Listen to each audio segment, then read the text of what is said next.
வணக்கம். இது ஐபிசி தமிழின் மதிய நேர பிரதான செய்திகள். முதலில் தலைப்புச் செய்திகள். கைது செய்யப்பட்ட 8 வேட்பாளர்கள் நாளை உள்ளூராட்சி தேர்தல் நடைபெறவுள்ள நிலையில் அதிரடி நடவடிக்கை. ஒரு தொகுதி அரிசி மூட்டைகள் பறிமுதல், வாக்காளர்களுக்கு விநியோகிக்கவிருந்த நிலையில் மீட்பு. பௌத்த சாசனத்தை பாதுகாக்க கோரி ஜாலில் சுவரொட்டி, தேசிய மக்கள் சக்தியின் பெயரில் காட்சிப்படுத்தல். அனுரகுமார திசாநாயவிற்கு எதிராக அவதூறான கருத்து, சிஐடியில் முறைப்பாடு. நீட் தேர்வால் காவு கொள்ளப்பட்ட 21 மாணவர்களின் உயிர்கள், எடப்பாடி தெரிவிப்பு. 3வது தடவையாகவும் ஜனாதிபதி பதவிக்கு போட்டி, மறுக்கும் ட்ரம்ப்.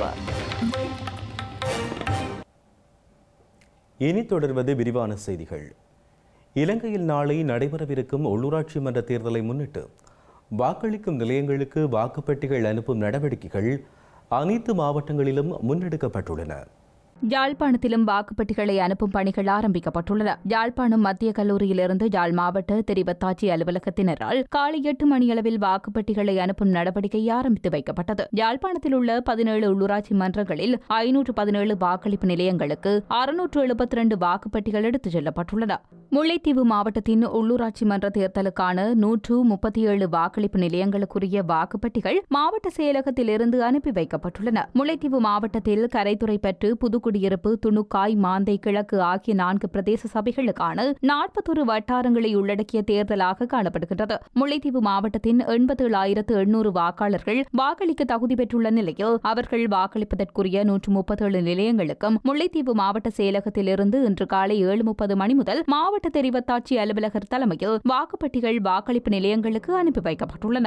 கிளிநொச்சி மாவட்டத்தில் உள்ள கரைச்சி, பூநகரி, பச்சிலைப்பள்ளி ஆகிய பிரதேச சபைகளுக்கான 108 வாக்களிப்பு நிலையங்களுக்கு வாக்குப்பெட்டிகள் அனுப்பி வைக்கப்பட்டுள்ளன. உள்ளூராட்சி தேர்தலுக்கான அனைத்து ஏற்பாடுகளும் வவுனியா மாவட்டத்தில் பூர்த்தி செய்யப்பட்டுள்ளன. வவுனியா மாவட்டத்தில் உள்ளூராட்சி தேர்தலுக்கான வாக்குப்பெட்டிகள் காவல்துறையினரின் பாதுகாப்புடன் அனுப்பி வைக்கப்பட்டது. வவுனியாவில் அமைக்கப்பட்டுள்ள 154 வாக்களிப்பு நிலையங்களுக்குமான வாக்குப்பெட்டிகள், வாக்குச்சீட்டுகள் வவுனியா மாவட்ட செயலகத்திலிருந்து இன்று காலை முதல் அனுப்பி வைக்கப்பட்டன. திருகோணமலை மாவட்டத்தின் தேர்தல் மத்திய நிலையமான திருகோணமலை விபுலானந்தா கல்லூரியிலிருந்து வாக்குப்பெட்டிகளை உரிய இடங்களுக்கு அனுப்பி வைக்கப்பட்டுள்ளன. திருகோணமலை மாவட்டத்தில் 321 வாக்களிப்பு நிலையங்களுக்கும் வாக்குப்பெட்டிகள் அனுப்பி வைக்கப்பட்டுள்ளன. தேர்தல் கடமைகளை மேற்கொள்வதற்காக அரசு உத்தியோகத்தர்கள் 3820 பேரும், காவல்துறை உத்தியோகத்தர்கள் 1700 பேரும் கடமையில் ஈடுபடுத்தப்பட்டுள்ளனர்.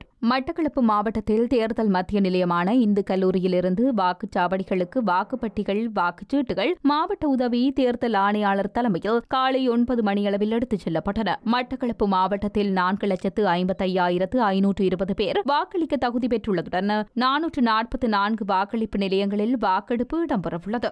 உள்ளூராட்சி மன்ற தேர்தலை முன்னிட்டு நுவரெலியா மாவட்டத்திற்கான வாக்குப்பெட்டிகள் அனைத்தும் நுவரெலியா காமினி சிங்கள வித்தியாலயத்திலிருந்து வாக்குச்சாவடிகளுக்கு காவல்துறையின் பாதுகாப்புடன் கொண்டு செல்லப்பட்டுள்ளன. நுவரெலியா மாவட்டத்தில் 300 உறுப்பினர்களை தெரிவு செய்வதற்கு 6,10,17 பேர் வாக்களிக்க தகுதி பெற்றுள்ளனர். 12 சபைகளுக்கும் 300 உறுப்பினர்களை தெரிவு செய்வதற்கு 2,485 வேட்பாளர்கள் போட்டியிடுகின்றனர் என்பது குறிப்பிடத்தக்கது.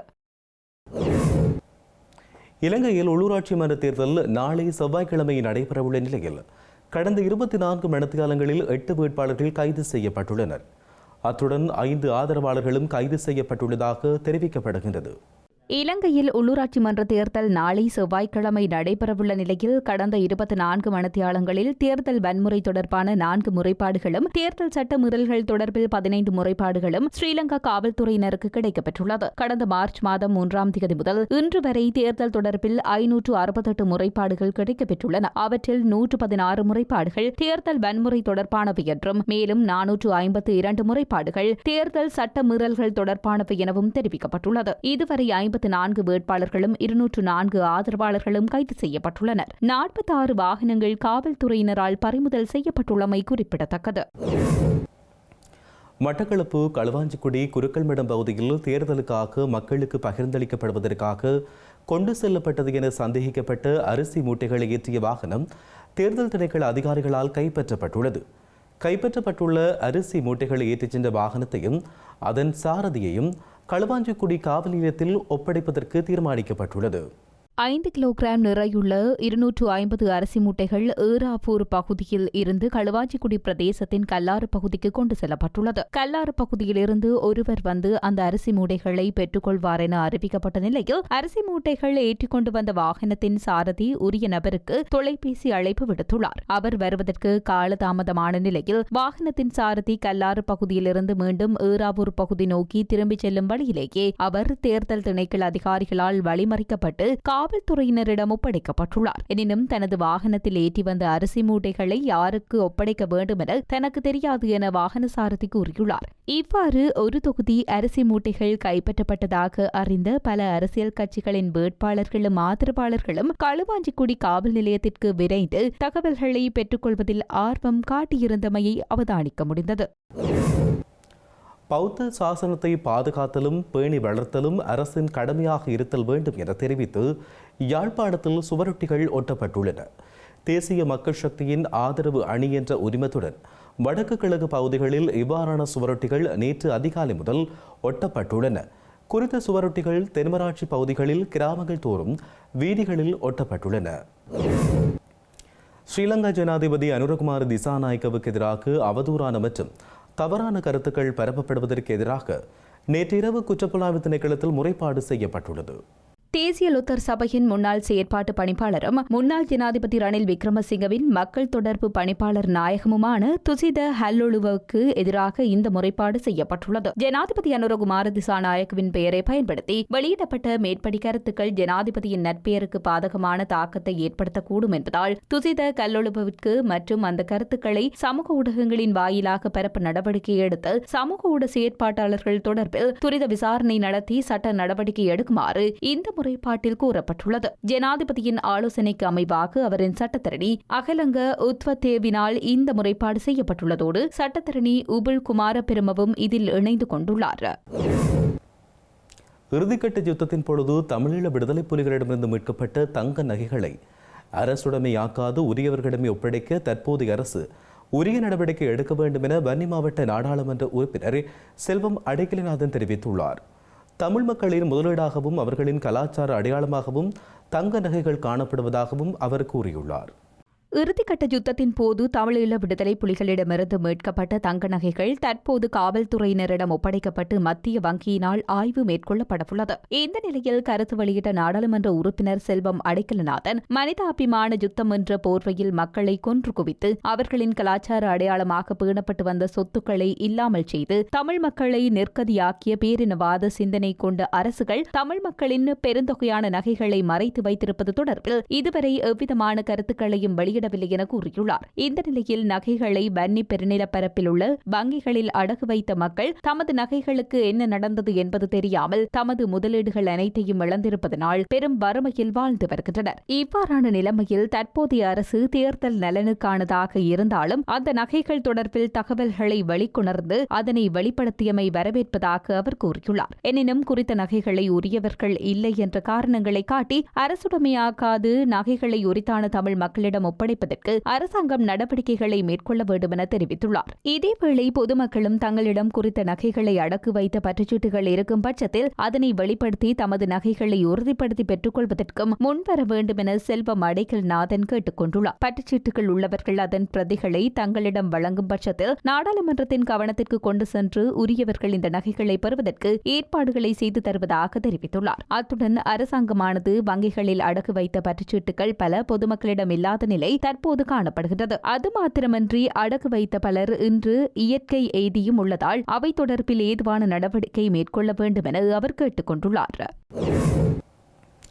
இலங்கையில் இந்த ஆண்டின் முதல் 3 மாதங்களில் 1250க்கும் மேற்பட்ட முறைப்பாடுகள் கிடைக்கப்பெற்றுள்ளதாக லஞ்ச ஒழிப்பு ஆணைக்குழு தெரிவித்துள்ளது.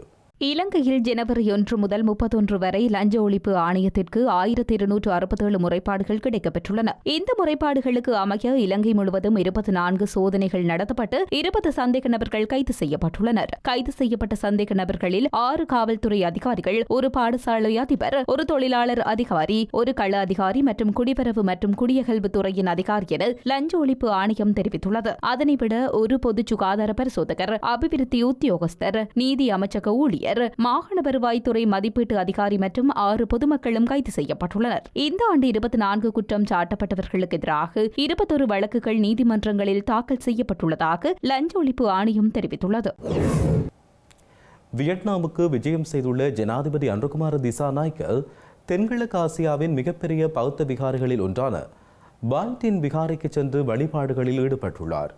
இலங்கை மற்றும் வியட்நாம் தேசிய கொடிகளை ஏந்திய வியட்நாம் மக்களால் ஸ்ரீலங்கா ஜனாதிபதிக்கு பாய்டின் விகாரி நுழைவாயிலில் அமோக வரவேற்பு அளிக்கப்பட்டது. விகாரை வளாகத்தை சுற்றி பார்த்த ஜனாதிபதி அனுரகுமார திசாநாயக்கவை காண வீதியின் இருபுறமும் ஏராளமானோர் கூடியிருந்தனர். ஜனாதிபதி விகாரையில் வழிபாடு நடத்திய பிறகு தேரர்கள் பிரித் பராயணம் செய்து ஜனாதிபதியை ஆசீர்வதித்தனர். ஜனாதிபதி விகாரை வளாகத்தில் அமைந்துள்ள ஸ்ரீ மகா போதியை வழிபட்டதுடன் இந்த போதி 2023 ஆண்டு பாய்டின் விகாரை வளாகத்தில் நடுவதற்காக இலங்கையிலிருந்து நன்கொடையாக வழங்கப்பட்ட அனுராதபுரம் ஸ்ரீ மகா போதியின் ஒரு கிளையாகும். இலங்கை மத்திய கலாசார நிலையத்தின் தொழில்நுட்ப வழிகாட்டுதலின் கீழ் போதியை சுற்றி நிர்மாணிக்கப்பட்ட மதிலையும் ஜனாதிபதி அனுரகுமார திசாநாயக்க திறந்து வைத்தார். பின்னர் ஜனாதிபதி அனுரகுமார திசாநாயக்க விகாரை வளாகத்தில் சால் மரக்கன்றை நாட்டியதுடன் நிகழ்வை குறிக்கும் வகையில் அமைக்கப்பட்ட பெயர் பலகையையும் பார்வையிட்டார்.